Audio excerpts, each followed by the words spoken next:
राजेश खन्ना को बॉलीवुड का पहला सुपरस्टार कहा जाता है। बॉलीवुड की कहानियों की ही तरह राजेश खन्ना की लव स्टोरी भी काफी दिलचस्प रही है। डिम्पल कपाड़िया के साथ उनका प्यार और शादी किसी सपने की सच होने जैसा ही था। दोनों एक दूसरे से बेपनाह मोहब्बत करते थे, लेकिन इनकी बाद में मैरिटल लाइफ में प्रॉब्लम्स आनी शुरू हो गई और आखिरकार ये दोनों अलग हो गए। हालांकि अलग होने के बावजूद इन दोनों ने हर मुश्किल में एक दूसरे का साथ दिया। आइए जानते हैं इनकी खूबसूरत लव स्टोरी। पहली नजर में ही राजेश डिम्पल के दीवाने हो गए थे।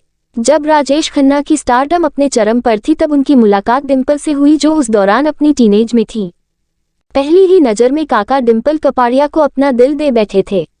इससे पहले वो अंजू महेंद्रू को डेट कर रहे थे। अंजू महेंद्रू के साथ राजेश 7 साल तक लिव इन में रहे थे, लेकिन बाद में दोनों का ऐसा ब्रेकअप हुआ कि इन्होंने 17 साल तक एक दूसरे से बात नहीं की। डिम्पल कपाड़िया की फिल्म बॉबी अपने समय की सुपरहिट फिल्म रही थी। जाहिर सी बात है कि राजेश खन्ना उनके काम से काफी इम्प्रेस हो गए थे।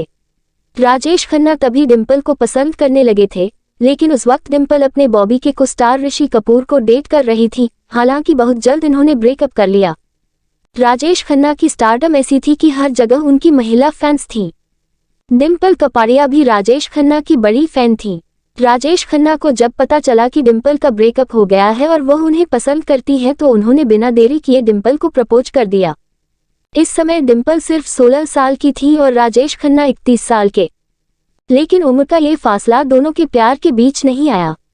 डिम्पल कपाड़िया ने राजेश खन्ना का ऑफर स्वीकार कर लिया। जल्द ही दोनों ने शादी कर ली और इनकी शादी की मीडिया में अच्छी खासी कवरेज हुई। कुछ वक्त तक राजेश खन्ना और डिम्पल कपाड़िया की शादीशुदा जिंदगी बहुत अच्छी चली। अपनी शादी को लेकर एक बार डिम्पल ने कहा था, मेरे लिए राजेश खन्ना से शादी सबसे बड़ी बात थी, क्योंकि मैं उनकी फैन थी और यह मेरे लिए एक ख्वाब के सच होने जैसा था। राजेश खन्ना से शादी के बाद डिम्पल कपाड़िया ने इंडस्ट्री छोड़ दी, लेकिन उन्हें इस बात का पछतावा नहीं था क्योंकि वह फैमिली को वक्त देना चाहती थी। लेकिन वक्त ने ऐसी करवट ली कि काका की स्टारडम कम होने लगी। 70 और 80 के दशक की उनकी ज्यादातर फिल्में बॉक्स ऑफिस पर फ्लॉप रहीं, जिसे राजेश खन्ना संभाल नहीं पाए। इस कारण वह काफी ज्यादा गुस्सा करने लगे, ड्रिंक करने के भी आदी हो गए। इसका असर उनकी मैरिटल लाइफ पर भी पड़ा।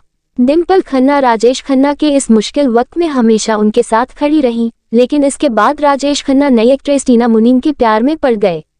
इन दोनों ने 11 फिल्मों में साथ काम किया। टीना मुनीम भी राजेश खन्ना की फैन थी और खुद को उनके प्यार में पड़ने से रोक ना सकी। 80 के दशक में टीना और राजेश खन्ना के रोमांस की खबरें फैलने लगी। इससे डिम्पल कपाड़िया काफी ज्यादा दुखी हुई और 1984 में वह राजेश खन्ना से अलग हो गई। राजेश खन्ना ने डिम्पल कपाड़िया से तलाक लेने की औपचारिकताएं भी पूरी नहीं की। टीना मुनीम उस समय राजेश खन्ना से शादी करना चाहती थी, लेकिन राजेश खन्ना ने डिम्पल से डिवोर्स नहीं लिया क्योंकि इसका उनकी दोनों बेटियों पर बुरा असर पड़ता। राजेश खन्ना अपनी बेटियों ट्विंकल खन्ना और रिंकी खन्ना से बहुत प्यार करते थे। इस पर राजेश खन्ना ने स्वीकार किया था, मैंने अपने पिछले ब्रेकअप से उबरने के लिए डिम्पल से शादी की थी और इसके बाद अपनी तकलीफों से लड़ने के लिए मैं टीना मुनीम के साथ रिलेशनशिप में रहा। टीना राजेश खन्ना की जिंदगी में दूसरी महिला के तौर पर नहीं रहना चाहती थी और कुछ वक्त बाद ही वह राजेश खन्ना को छोड़कर चली गई। डिम्पल कपाड़िया और राजेश खन्ना भले ही एक दूसरे से अलग हो गए, लेकिन दोनों के बीच रिश्ता गर्मजोशी से भरा रहा। दोनों अक्सर सामाजिक समारोहों, राजनीतिक रैलियों और दूसरी जगहों पर साथ नजर आते थे। डिम्पल से अलग होने के बाद राजेश खन्ना ने महसूस किया कि उन्होंने सिर्फ डिम्पल से ही सच्चा प्यार किया। इस बारे में राजेश खन्ना ने एक बार अपनी फीलिंग्स शेयर की थी, मैं आज भी अपनी पत्नी डिम्पल से प्यार करता हूँ। डिम्पल कपाड़िया भी राजेश खन्ना का काफी सम्मान करती थी। इस बारे में उन्होंने कहा था, वह मेरे बच्चों के पिता हैं और मेरी जिंदगी का अहम हिस्सा हैं। वह हमेशा मेरे लिए बहुत महत्वपूर्ण रहेंगे। अगर आपको ये स्टोरी पसंद आई तो इसे शेयर जरूर करें। ऐसी ही अन्य स्टोरी सुनने के लिए जुड़े रहिए सुहानी कोट से।